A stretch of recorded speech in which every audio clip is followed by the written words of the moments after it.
পলিটেকনিকের এই সেমিস্টারটা কেন জানি শুরু হতে গিয়েও বারবার শুরু হচ্ছে না। 6 জানুয়ারি থেকে পরীক্ষা শুরু, জানুয়ারি মাসেই পরীক্ষা শেষ হয়ে যায়, কিন্তু সেই শেষ হয়েও যেন পরীক্ষা শেষই হয় না। নির্বাচন চলে আসলো, আন্দোলনের কারণে পরীক্ষা স্থগিত হইল, সেই পরীক্ষা নির্বাচনের পরে শুরু হওয়ার মধ্য দিয়ে আমাদের ফেব্রুয়ারি মাসও চলে গেল।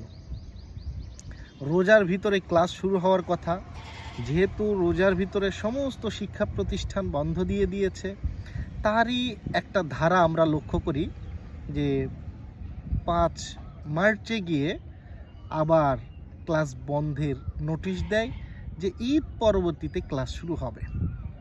আগামীকাল 29শে মার্চ ক্লাস শুরু হচ্ছে এবং এই যাত্রাতে আশা রাখি কোনো ধরনের বাধা বিপত্তি এই সেমিস্টারটাকে আর পিছিয়ে দেবে না।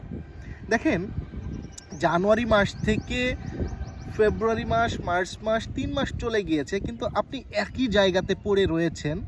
কতটুকু শিখেছেন, কতটুকু নতুন কিছু জ্ঞান অর্জন করেছেন আপনি খুব ভালো করেই জানেন। পরীক্ষার ভিতরে অন্য কোনো চাপ নিতে পারেন না বিধায় আপনি অন্য কোনো চাপ নেননি, কিন্তু আপনার জীবন থেকে যে সময়গুলো চলে যাচ্ছে আপনি কাজে না লাগানোর দরুন, এটা কিন্তু কখনোই আর ফিরে পাবেন না। এই সুযোগটা আর বারবার আসবে না।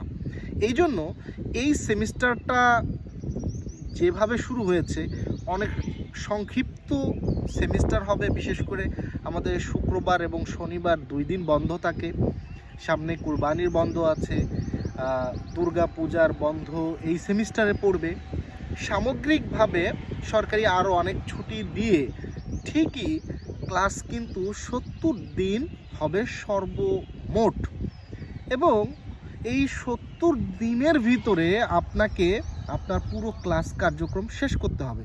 এখানে শিক্ষার্থীদের নানা অজুহাতের কারণে বা এই 29 তারিখের পরে গিয়েও যদি আপনারা ক্লাস মিস করেন, এই ক্লাসগুলো কিন্তু মিসই থেকে যাবে। টিচার বাড়তি কোনো দিন পাবে না, যার কারণে আপনার সিলেবাসটা শেষ করে দিবে।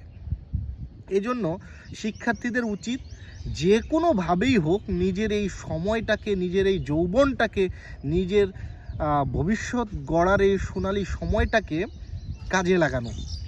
নিজের এই সময়টাকে যদি কাজে লাগানো হয় তাহলে ভবিষ্যতে এর জন্য আফসোস করতে হবে না।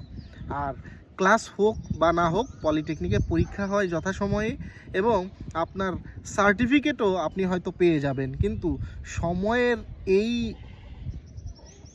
অপচয় একটা সময় হয়তো ভোগাতে পারে।